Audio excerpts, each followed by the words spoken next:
சோடி என்று வந்தவளே நூல் புடவையில் ஒளிஞ்சுக்கிட்டு நினைச்ச தாளம் போடணுமே.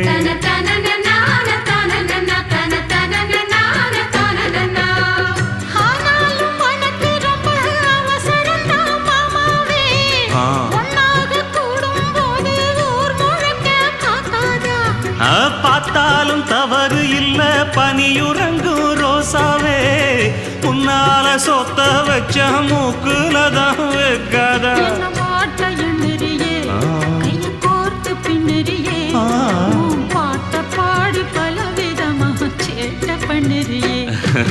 செங்குருவி செங்குருவி காலமட செங்குருவி சேல கட்டி மாமனுக்கு மாலையிட்ட செங்குருவி.